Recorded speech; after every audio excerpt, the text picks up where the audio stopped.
Hello, my fine friends. Welcome back to Destination Discourse. I'm your host, Stuart Butler, and I'm I'm joined today. sorry. I was going to say joined today with the technically challenged Adam Stoker, but I'm the speakerly challenged. So, hey, Adam. Hi, Stuart. Hey, I want you to know you did great there. Thanks, buddy. You give me Yeah. a clear C? What was that? C plus? Well, C minus? we're a little bit the everybody gets a trophy culture right now, and Yeah, you not a deserve fan a of that. trophy. I'll be honest. Thanks. I will receive it in the spirit it was intended. We're joined today with another repeat guest. This is definitely the record repeat, I think, but deservedly so because Emily Zertuche is with us. Hey, Emily Zertuche, Hello. Glad to be giving back. some party hands. And Now, Emily, you have two episodes in the top 10. I literally think you right now you're sitting at number one and number 10 in the top 10 episodes. So that's fun. Maybe this will yeah, be number five. there you Even go. out. Yeah, that's right. Keep that bell curve going. Be Yep. great. We're glad to have you back, but man, your life has changed since you were last on the show several weeks ago. You were, a proud member of the light side, working there at Corpus Christi, but you've been seduced by the dark side of the force, and you've gone out and created your own business. And now you're an evil dark side vendor. I'm How's that going? evil dark side. It feels so good. I'm on your side of the fence, Adam. The dark I side is seductive. it is, and it gets you get to talk a lot more, have a lot more conversation. So that's been really fun. And I like to talk, and what we were talking about right before this is now, there is no government speak that I can't not say. So this is great for more content.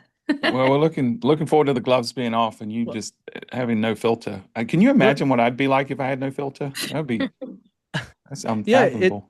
it we get to experience it right before you press record. But I actually I That's want to true. speak to the change that Emily just made because there is a freedom that comes from being on the vendor side because we can't just look around and say, "Man, somebody should fix this." We actually get the opportunity to go try to fix it. And a lot of destination marketing professionals are kind of stuck within what their budget allows and what the leadership allows. And being on the vendor side, you really do get the complete freedom to see a problem and try to solve it. And it's one of the most amazing things I've found as well. And it's so fun seeing what you're doing, Emily. And I'm sure we'll talk about it today, but I'm really excited for you. I think you're going to love it.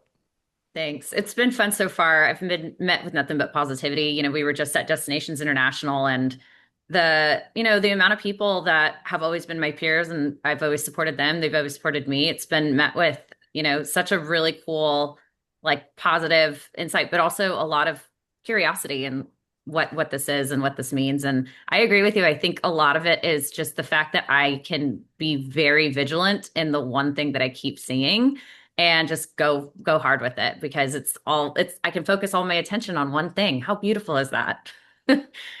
It's lovely. Love It's it. great. I saw your LinkedIn post, about DEI. You made a couple pretty interesting ones, but there was one where you're like, I was kind of nervous because I didn't know how I was going to be received, because it is a shift in the dynamic, when you're now a vendor versus a peer. And so I think that speaks a lot to your reputation in the industry that you were embraced the way you were at DI, that people still know who Emily is, what she's about, and you're not out there like an real evil vendor that's hawking your wares left and right. You're actually trying to solve problems, right, Adam? Yeah, those guys are the Yeah. worst. That's hawking their wares. Well, Yeah. let's jump into the episode, shall we? Let's talk some fun SEO stuff. I mean GEO stuff. But before we do, it's It's the time. greatest segment in all of entertainment. There's no, oh, there is. I was waiting I for thought you you to messed stop it up talking. again, Adam. Sometimes it's hard to get to the point where you stop talking so I can play the jingle, you know? It's fair. Totally fair.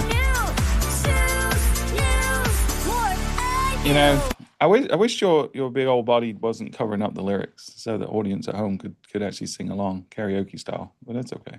To be fat shamed on the show I co-host is a new No, I experience. didn't say anything about fat content. I just said like size. That's different. So, you're a healthy 240 pounds, like Well, you carry it well, whatever you are, 230, Uh, 220. I don't know. listen, Should, okay. should we stop there? Let's Well, stop I've there. I've lost some weight, so I'm feeling a little offended by the weight you're attributing to me. But yeah, no, we're good. Let's keep it rolling. I told you before I recorded I was going to be feisty today. We've had an interesting week, with political stuff. So, I got to take it out on someone, and I can't take it out on our elected officials. So, you know, it's Adam. You're partly therapist, partly punching bag. It's fine. It's good. I'm It's all good. Hey, I'm happy to be that guy. We're just gonna have to talk about our retainer engagement, whatever it looks like, to make I thought you sure were going to that say our boundaries, but yeah. that retainer works too. Oh no, you Um, pay me enough. We don't need any boundaries. this is going weird. All right, so let's talk about the Stu's News, shall we? So there was this article back in April on Fast Company, and I like Fast Company. They sort of keep up with technology. They're always looking at, the latest trends. And the article was basically saying that they felt like GEO, so Generative Engine Optimization, is a mirage, doesn't really exist. It's essentially saying it's snake oil. And they sort of said there's a lot of people out there trying to do a land grab on different tools that make this look like it's a real thing. And ultimately, there's no real substance in it when you actually peel it back. They sort of pointed out some correlations between citations and how much folks show up on LLMs, but they pointed out each LLM's looking at different citations. And they also pointed out the difference. SEO is very much about a preformed ranking, and generative AI is very different. It doesn't preform rankings. It doesn't have a notion of what it's going to say until the prompt is put in. And then it goes and grabs a lot of individual snippets of context relevant. And it's based on math probability, right? So every little snippet of block of text is assigned values. And then based on the prompt, they figure out a vector that assembles all that together. And then I could ask the same prompt three times and get three completely different responses, because it is probability based. So they're basically saying all these tools that are out there that are saying how well you're ranking and giving you a visibility score and stuff are really nothing more than a tool to make you feel good, and they don't really provide any true value. So I thought it was an interesting. I think that's a topic we're going to dig into a little bit more today. But Adam, what were your thoughts on this article in Well, Fast Company? I think GEO is a really interesting concept, and there's so many parallels to draw to SEO. When SEO first came out, when you could actually make modifications on your site that help you show up better in the Google search results, right?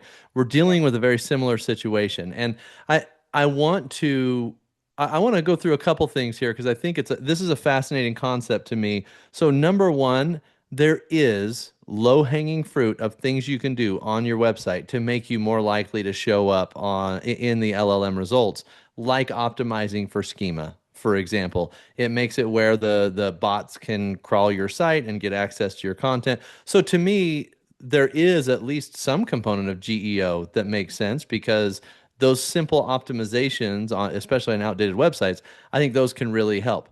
The place where I think a lot of and I didn't get a chance to get through the entire Fast Company article, but I can see where it's going, and I think my main challenge with it is content is what gives you the ability to show up in the results. So if your GEO is tied to content, I think of course it's going to be relevant because it makes you more likely to pop up in the search results.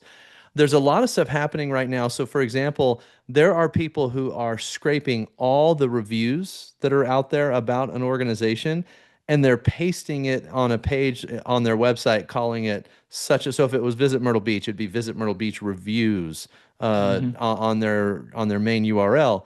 That's something that's going to be snuffed out. That's similar to when we used to put white text on a white background in SEO when SEO first came out, and we didn't know what was black hat or white hat. I think we're in that era right now where I think we're going to start seeing what's black hat and what's white hat and and by the way, black hat and white hat was just a term to describe are you doing something that's really not not the way it should be done, but you know that it's tricking the algorithms in the short term, and then the algorithm will update and change that. I think we're going to continue to get algorithm updates. So anybody that says they have a silver bullet that I know exactly how to, make content or make changes on your website that guarantees the future of GEO.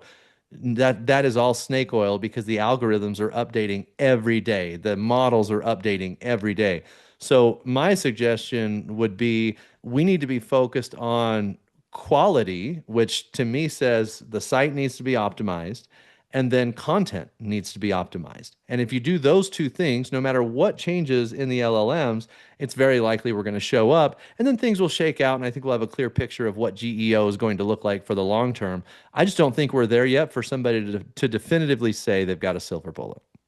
Yeah, I think the one thing that you're missing is the citation piece. I think there is a strong evidence that there's a correlation there. But, for example, it seems like Google is looking hard at Reddit, so having conversations that are positive about your destination or your businesses on Yeah. Reddit seems to help. But that you're right. I think it's doing a good job for the consumer is always the answer. Emily, I'd love you to chime in on this. Yeah. I agree with the silver bullet concept that it is so early for GEO to even be in the space that it's almost impossible to measure. If IAB, which is one of the standardizations for marketing and how they measure, they have even come out in May saying that they have brought out a way to say like this is like the statistical rigor that you do need to have in order to accurately say that you're tracking something like this, but it is too early for them to actually make it a standardization. So anyone out there that is claiming that they have the silver bullet, they don't. No one does. But what I will say is it is true that it is non-deterministic when you're getting an LLM that's responding to you. And that inherent non-determinism of like LLMs makes it varies in what is being sent out to you because the LLMs itself are very complex. They're very probabilistic. And their architecture is changing all the time whenever we have these new updates of every single LLM. So that stochastic nature is the single, like having a single measurement is pretty much meaningless. But there is a way that you can still get a signal in how you're measuring that. And it's not necessarily measuring the responses that are coming out, it's measuring the variance. And if you can get that variance into a small enough bucket to where there is a confidence level that you can have or a margin of error that you can have by asking that same question over and over and over and over, that can equate to a signal that you can use to inform your content strategy. And what I've seen is there are some out there that they measure it maybe 2 or 3 times. That doesn't get you to a statistical confidence level, but there's a way to do it. It's just a lot of work. It can get very expensive. And again, it's new, so it changes over and over. But there's a way to at least measure what direction it's going. Yeah, I think that's the key, right? So if I look at any kind of industry or any opportunity, you can always tell when something's going on when a ton of vendors jump into the same solution at the same time. And we've seen every vendor in the industry come out and say, "Hey, I can measure your visibility in LLMs, and we can do it the same way. We're all going to use the APIs. We're going to hit it 1,000 times with these 100 different keywords, Yep. and then we're going to give you this one magic score."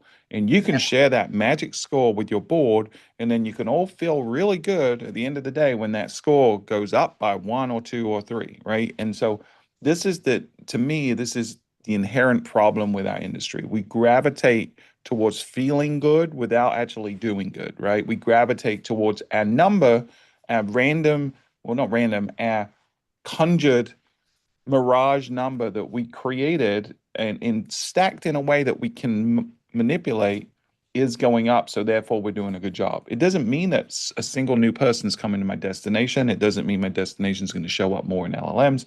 It doesn't mean that we've actually helped our economy in any way.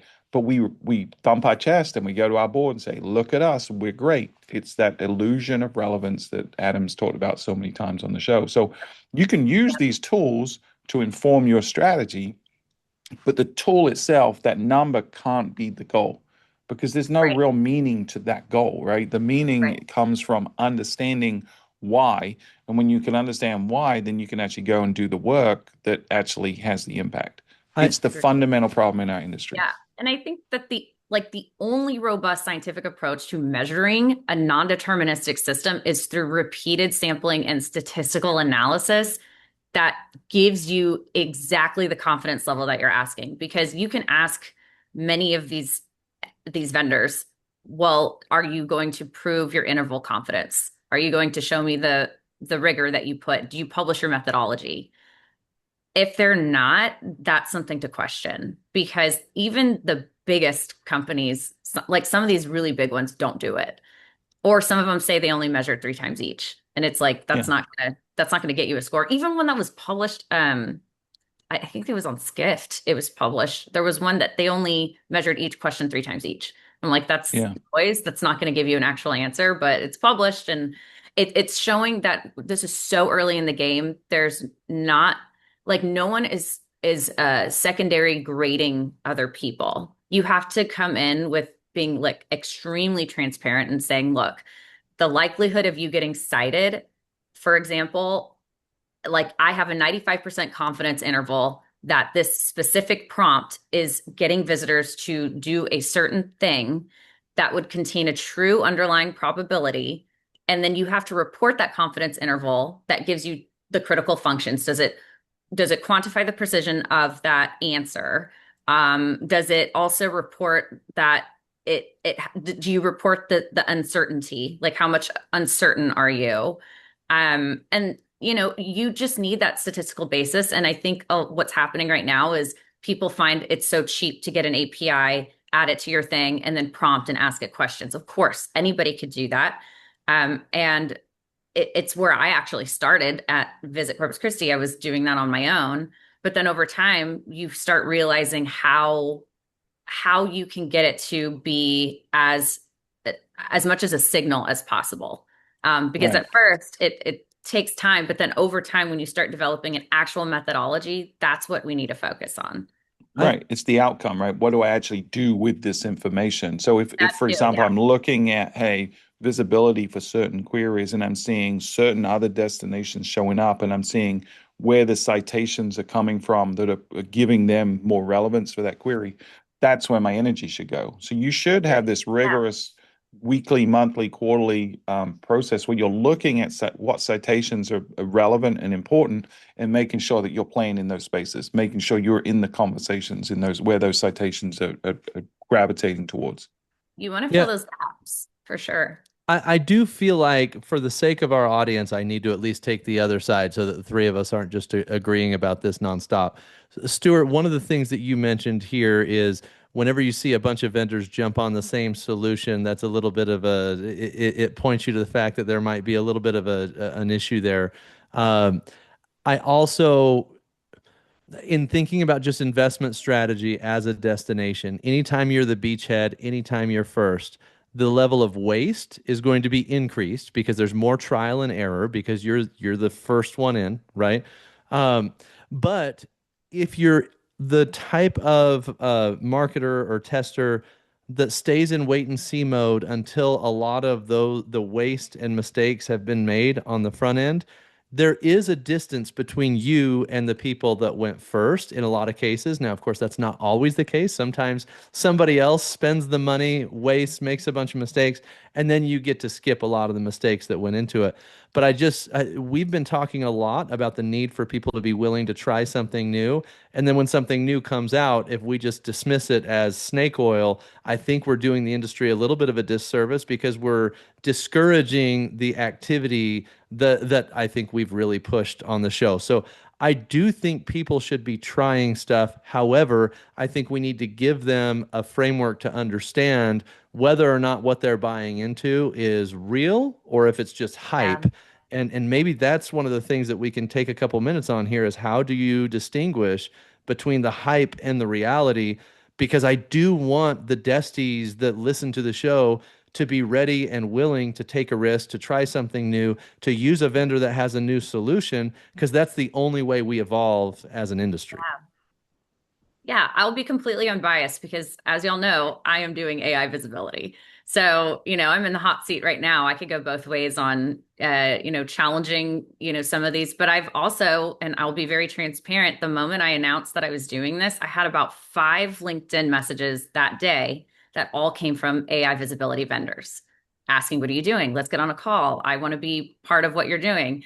So, even that, very curious, like, well, what is it that you're doing that I'm not doing, or let's compare notes. And it just shows, like, to your point, that everyone just jumped in on the same thing all at once.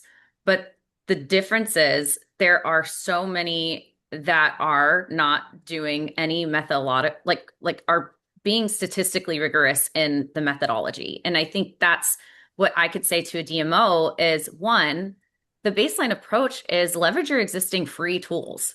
There are so many free tools out there that are really good. For example, there's you can go into GA4 now, and there's a whole setup guide that I actually published on my Substack about 2 weeks ago.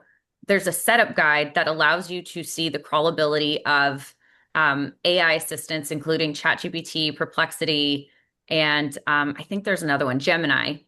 Oh, and Claude, that shows the direct traffic sources going to your website at no cost. You could do that. You can look at direct traffic referrals and see, like, what is driving the AI driven engagement. So there's many DIY approaches to this, and I would say, like, to begin this process is start there and start doing your own research, because it's absolutely free. I mean, there's time, but it is free to start.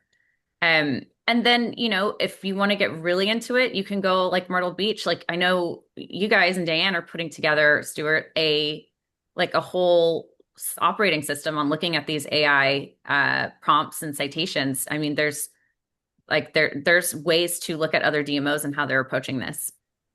Yeah, and that's the great thing about the industry, right? Is it's very collaborative and helpful. I think, to address your criticism of what I said, Adam, I understand what you're saying, right? We need innovation in the industry. I think what happened though with both chatbots and with LLM visibility was every single vendor, regardless of what their vertical was, regardless of what their specialty was or expertise was, came out with a solution very quickly that wasn't very deep, wasn't very robust, wasn't well thought out. It was opportunistic, right? And so I think the problem is you get this signal and noise problem where maybe 10% of those vendors actually had something worth investigating, but it was so much noise that you just sort of dismiss the whole category.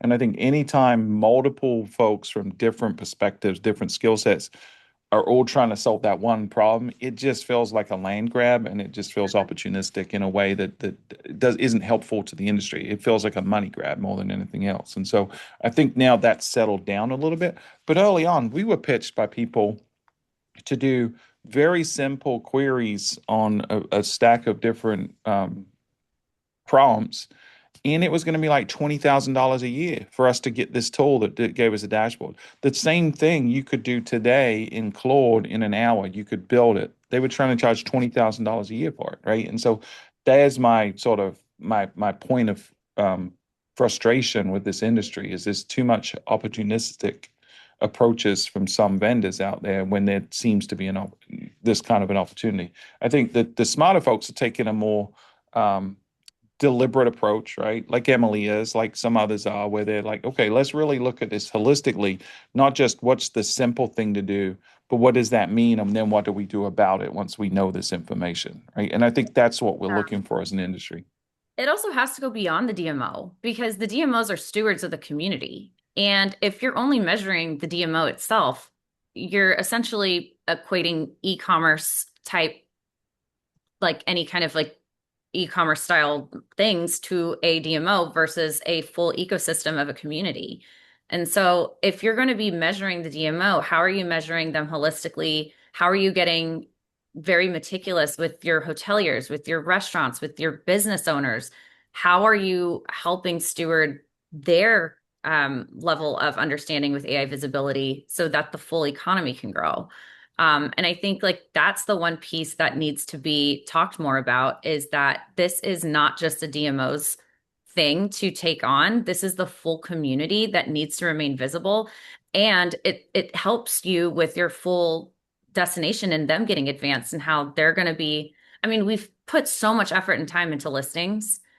We used to have like so much staff that would just completely operate on the listings, visitor information center. Like this is the new digital footprint for them. How are they going to stay operational through their listings if people aren't going to the website to click through? And how are you showing partners that you're giving them what they need if they're not going to the website anymore? So these are the types of things that need to be solved and talked about when talking about AI and visibility. Yeah, I mean that's a bubble that's about to burst sooner rather than later, right? Is how do we measure the value that we provide to our Right. stakeholders?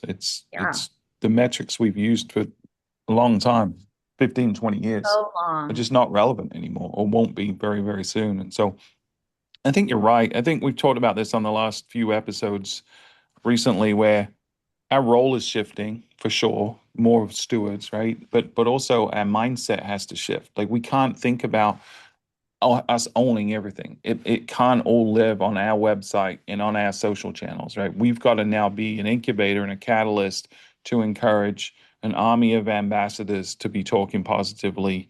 In it shouldn't be us creating fake burn accounts on Reddit to go comment on Myrtle Beachy stuff or stimulate conversation. We need to actually encourage real people to go have those conversations. We need to be the incubator for that. We need to be the incubator on social media. We need to make sure our businesses understand this and that they're also doing it. So they're part of the conversation. Because that at the end of the day, that's what it is. We need to make sure that everyone that has a positive perception of Myrtle Beach or is experiencing Myrtle Beach in a positive way is talking about it on the internet somewhere, whether that be social, whether that be forums, whether that be on websites and blogs. We need to stimulate the conversations about Myrtle Beach in a positive way. That's how we win the long game with SEO. I mean, GEO. Oh yeah. Yeah, 100%. I think Stuart, what you're saying, and Emily, you added in that we need to look at more than just the destination website, and Stuart, you just kind of went through the same thing. It actually gives us a different perspective on KPIs when we think about it that way. So, for example, we've talked a lot about visitation as a KPI, and that's most definitely a Mhm. KPI. But what about quality score? I mean, the aggregation of all of the reviews across your destination by category, whether it's dining or Mhm. lodging or attractions or whatever, that is a KPI that I haven't seen anyone tracking is the We aggregation of track the it. review score across the board. Okay, awesome. I haven't seen the Yeah. the reporting on that. So maybe you could share a little bit about that methodology in a second here. But I think there's the inspiration, like how many new searches related to the destination are we getting this month versus last month versus the previous month? That's Mhm. are we creating demand, right? Mhm. And so I think there's some work that needs to go into aggregate KPIs that we should be reporting on that aren't all just tied to the destination website because that's what's built the house of cards that I feel like is kind of crashing down right now and maybe I don't know, it'd be interesting for us to do an entire episode on what are the correct KPIs that a destination should be tracking. Sounds like you've dug into the quality score. I'd love to hear what you guys are doing, Stuart. Yeah, well, Melissa on our team, we need to have her back on and sort of just show this dashboard that she's created with Claude because it looks at multiple dimensions of community health, right? And it looks at those top level, KPIs like visitation, tax collection, visa spending, the tangible stuff. But it's also looking at the demand generators like ad performance, things like that. But we also are looking at sentiment. We really think sentiment towards Myrtle Beach is critical, right? And we sort of do this in a few ways. We do our own sentiment surveys to our own audiences and third party audiences. We work with folks like MMGY who do their portrait of American traveler, and we'll put questions in there sometimes. We'll work with Longwoods to do some halo studies, things like that. So we got sort of like these transactional survey based things coming in, but we're also increasingly looking at how do people feel about Myrtle Beach online, right? What is the sentiment on social media?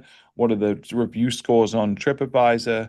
For not just the destination, but also for individual businesses and stuff. I'd say we're at the very beginning of this journey. but we do feel like it's critically important. Here's the thing, right? If we go back to like SEO early days, and you talked about the black hat, white hat, we were always trying to game the system. That was the methodology. It's like, how can we find an exploit and just dig in there and gain some kind of alpha advantage? Then it evolved, right? After Penguin and Panda came out, we were like, oh man, we can't game it nearly as well. And then the smart SEOs came out, like the Rand Fishkins of the world, people like that came out and said, hey, you've got to be better than your competition. You've got to understand what Google's trying to do, which is understand the semantic content they're putting into the search engine. Like, what is the actual request? What are they actually looking for? Not what did they type, but what do they actually mean by what they typed? And then provide the best version of that you can. That's Google's job. And if you can understand that and you'll know what people are searching for, you can solve that problem by just creating great 10x content, right? We're at the same place with GEO, but it's different because it's not just written content, it's experiences, right? Because experiences will drive everything else. If Yep. people come to our destination and have a great experience, they're more likely to talk about it. They're more likely to post about it on social. They're more likely to write about it. They're more likely to leave a positive review.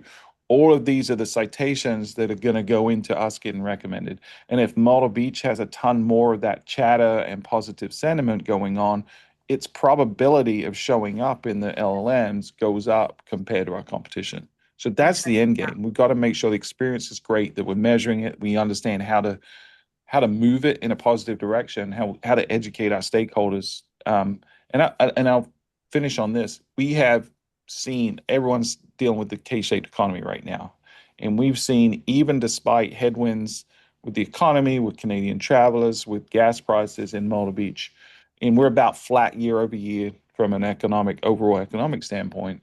We see massive winners and losers. And when I really look at these businesses and I see what the difference is, it's how they're operating and how they're focused on experience. And, some of these folks that are complaining to us are saying, our business is down 20, 30%. Then I start looking at their marketing. Then I start looking at their customer service. Then I start looking at their reviews. I'm like, there's a fundamental problem here in how you're operating in 2026. You've got to make sure people are having a great experience and that you're focused on that. And the ones that are winning even despite a down economy. Yeah, I think that's interesting because you can, like, it doesn't matter how much marketing you do, you cannot outmarket a bad experience, right? No. And so if we're and I don't want to build reporting just based on defensibility. I think that's already coming from the wrong angle. However, if we're in a board meeting and they say, "Hey, our visitor numbers are down," and I can show that all my metrics are still looking good, but the quality score, the aggregate quality score of the destination that has reviews and the Reddit sentiment and all that built in. And I'm like, look, we brought this many visitors, we created this much demand, but look what's happening on the experience side over time. We've got to figure out how to fix this on the other side. It makes it where the DMO is not just the punching bag for every single metric that might not be what they hope it is. So I do think as we think about KPIs, tracking some of that, and it sounds like you guys are in the early stages of that, could make a big difference on even reputation of the DMO with some of the challenges that we're all dealing with. Yeah, Yeah. Stuart and Adam, to your point, brand lift and brand perception and sentiment has to be a KPI, and it should be a KPI in your strategic plan. Adam, we talked about this at your CMO Jam 2 years ago when we first created this strategic plan. That was the thing I advocated for, was that has to be a KPI because we need a holistic way to show that we are bringing some kind of positive lift to the destination, whether it be partner sentiment, visitor, or your residents, or just your businesses doing what they can. And there has never been a more critical time to do so because, to your point on the K-shaped economy, with AEO or GEO now surfacing and how you are being discovered, it has actually leveled the playing field for discoverability in many ways because reach used to be purchasable. When we would go into SEO, everything we did was paid search and these paid search campaigns to rank on the first page with our blue links. But now it's all about how much of a distinctive experience are you giving and what is that positive sentiment? Because if it's positive and it's consistently recent and you have this way of being able to make yourself different and differentiate yourself from other destinations, that is going to surface more likely in the citations and in the space of discoverability. So, when we think about the top of funnel piece of like how we used to use certain tools, use certain metrics to be discoverable, it is now being surfaced in the black box of an LLM.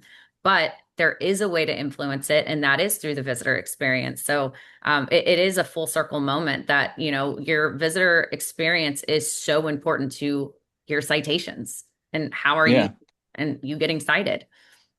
Yeah. So I think any DMO that's still sitting there thinking that we're only marketing, we're only the promotion engine, you're fighting a losing battle, right? We've got to look at marketing holistically. It's not just promotion. It is about the product, right? If we're not acting like stewards of the community and thinking about what kind of product mix do we need? What kind of hotel product do we need? What kind of attractions and restaurants do we need? If you're not working actively to elevate the culinary scene in your destination, the music scene in your destination, if you're not working on that physical product, if you're not helping your stakeholders do a better job of marketing themselves in customer service, in driving great, unique experiences, then you're never going to succeed in this new kind of paradigm that exists. So we have to act as stewards today. It's not Yeah. even a question.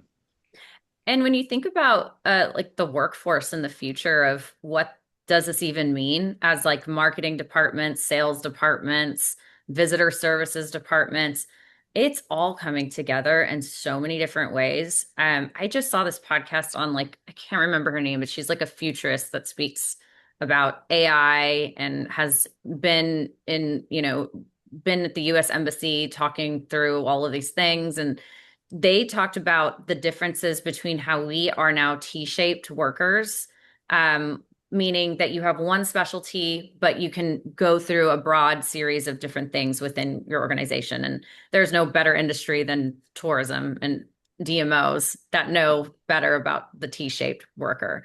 They're switching to what she calls the M-shaped worker. And so the M-shaped worker, our M-shaped employee, will have a deep domain expertise, but they'll also have that technical fluency. So AI orchestration, for example, and systems level emotional intelligence. So let's say you are a community stakeholder manager, but you also have AI orchestration and your niche is, let's say, sustainable tourism. You can't prompt AI effectively if you're trying to solve the over tourism problem, but if you don't have a deep understanding of the nuances of local hospitality and urban planning, for example. So these M-shaped type workers, it's going to be merging everything together that we're going to be orchestrators versus doers. And I think that in itself is just going to really revolutionize this idea of that's a marketing problem or that's a leadership problem. It's everyone. It's the full DMO that needs to be stewards. And we've been moving towards this direction for so long. This is just going to speed it up to be that holistic steward of a destination.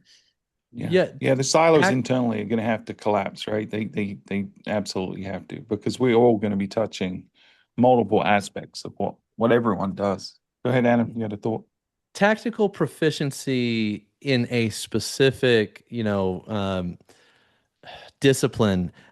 That is, if you really think about it, that's kind of an asinine way to build a job description is, oh, they know how to do this one thing, but they know how to do it really, really well.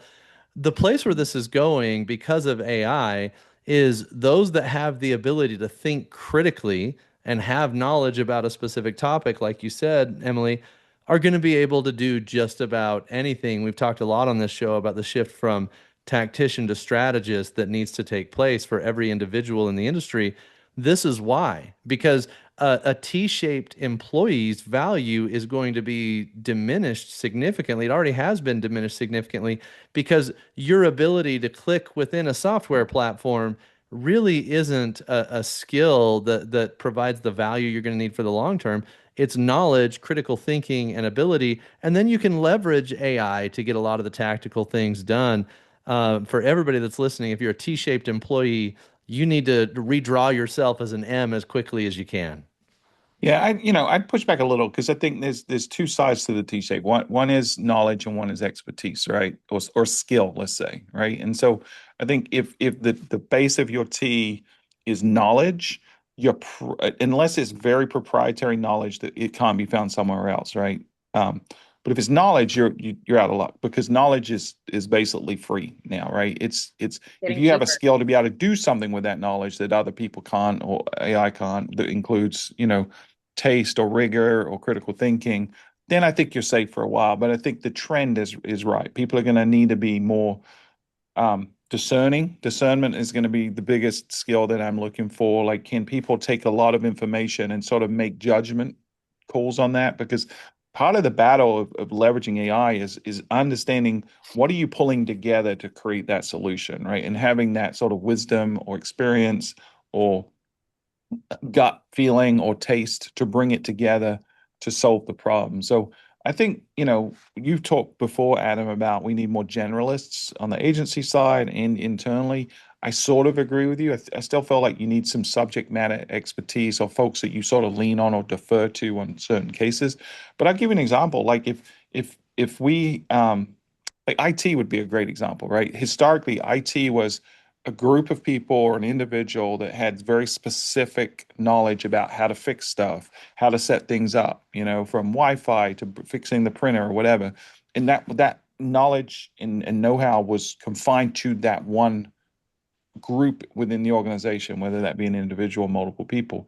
Now anyone can do that by going to LLM and saying, this is what's happening, help me troubleshoot it, right? Or this is what I want to accomplish, help me do it. So that knowledge piece is gone, but you still need someone that can have the judgment to say, well, here's what we need to consider because of our specific use case. So I think that's where I think I wouldn't throw out all the T-shaped people. I think they're still Oh valuable, yeah. but they need to adapt. Maybe they need to become like I don't know. I don't know why we like using letters for shapes of stuff all the time. We got K shapes, T shapes, M shapes. We are It's talking like, a lot about letters today, a lot of acronyms. yeah, yeah. Today's That's episode brought to you by the letter T and M. more acronyms. Oh God. Yeah, Well, I would say agree on all, and this kind of goes back to the importance of adjusting your KPIs to be more of that human level promoter score, brand lift score, sentiment score, because knowledge is basically free and it's going to get easier and easier to just have an AI agent show your ROAS or your ROI. So why is the human making that the KPI? I mean, it's just going to be able to come through like these knowledge-based AI systems. We need to start measuring more of the net promoter scores. Are locals happy with what's going on? Are visitors happy with your destination?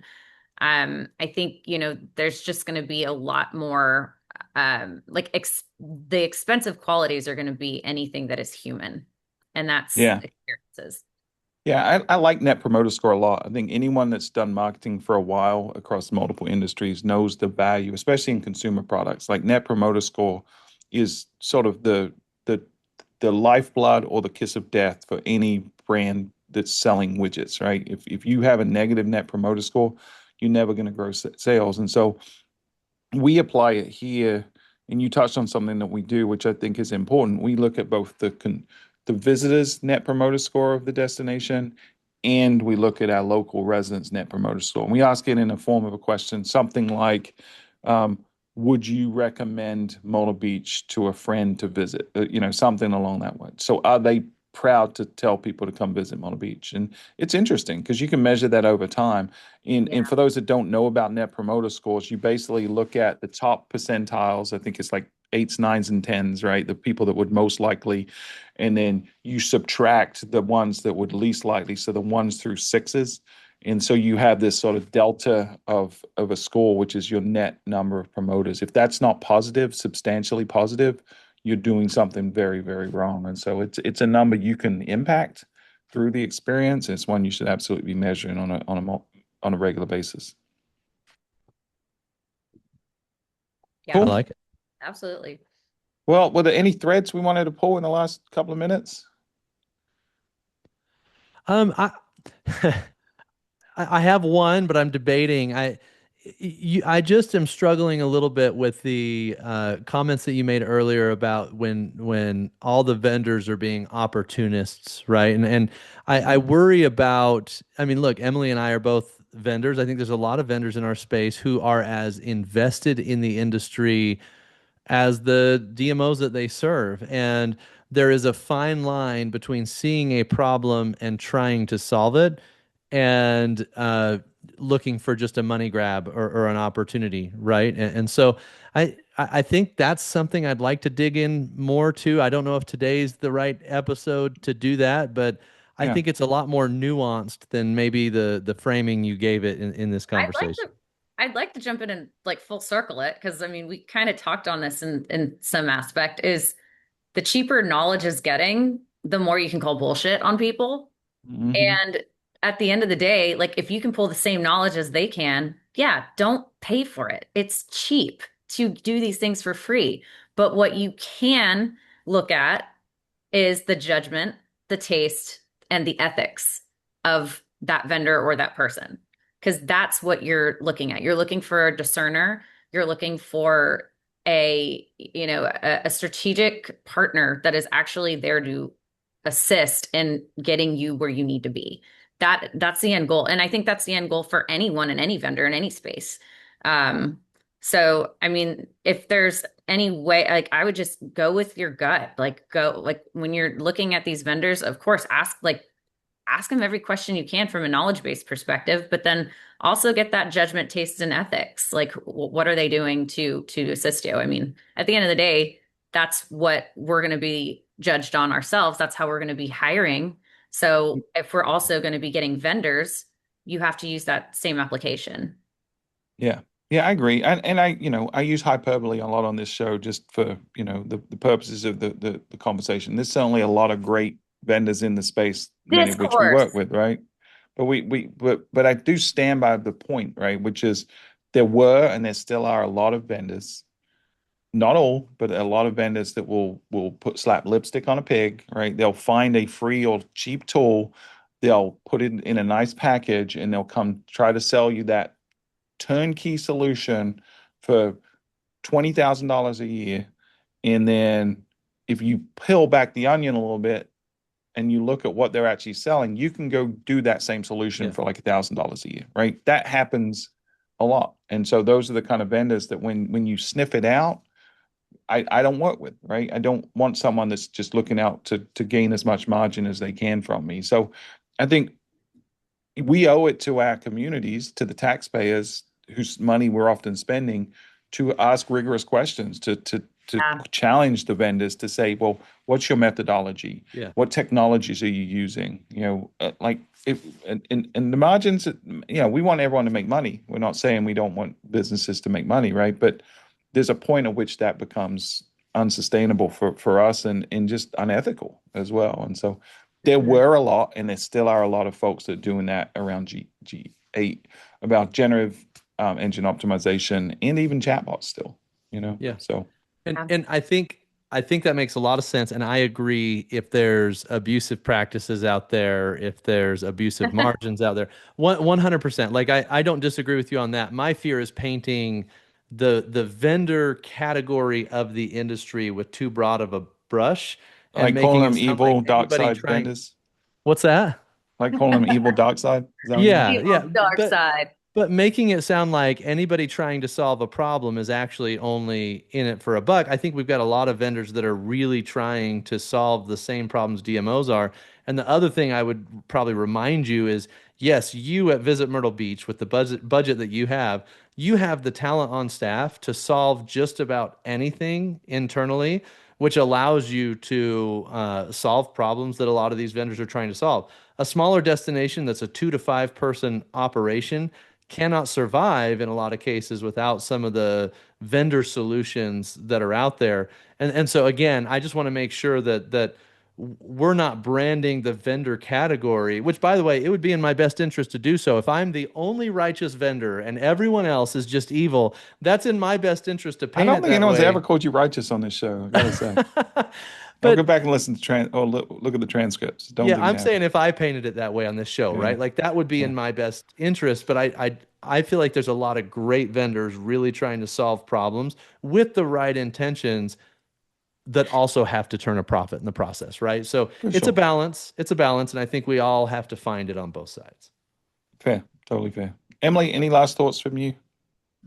My last thoughts are this is a evolving world and just be vigilant. Like this, like everything is changing at such fast pace. There will be a whole new topic probably in 2 weeks that LLMs are destroyed and the world is puppies and rainbows, not dying. Yeah. But I mean, there's just so much that's changing. So that's Yeah. my advice is just take time to do some research and really look out there and be the discerner. Yeah. Discernment is critical skill, and we need to be teaching all our employees to be better at that for sure. If they want to find you, Emily, where can they do that and learn all about your new cool technology that you built? Yes, LinkedIn. Go to my LinkedIn page. I also have a Substack, Emily C. Zertuche at substack.com. That's where I write all my fun things. And then a new company is Zertura. You can also find me there, Zertura.com. It's a cool name. Sounds fancy. And Adam, and they hey, want to find you. Stuart's hard to impress on the naming side, Emily. So Yeah, congrats to you. Um, better than me. I I'm not going to do it. I was going to do it. I'm not going to do it. I want to also plug Emily's Substack because it's excellent. It's not just good. It's excellent. So anybody that is not following Emily's Substack, you need it in your inbox I don't know if it's every 2 weeks or every week, Emily, or is it Every 2 weeks ish. every 2 weeks? Okay. Well, I think everybody needs to be receiving that. I also want to invite you back, Emily. If we do get to the point where LLMs are dead and everything's puppies and rainbows, I want you to be the person that comes on and talks about that topic with us. Oh man, that will be the day. Um, you can find me, Adam, at thebrandrevolt.com. You can find me on LinkedIn or, of course, on Tourism IQ. Thank you. You can find me at stuart.butler at visitmyrtlebeach.com. And thank you for listening, everyone. Until next time, this has been Destination Discourse. Thanks, everybody.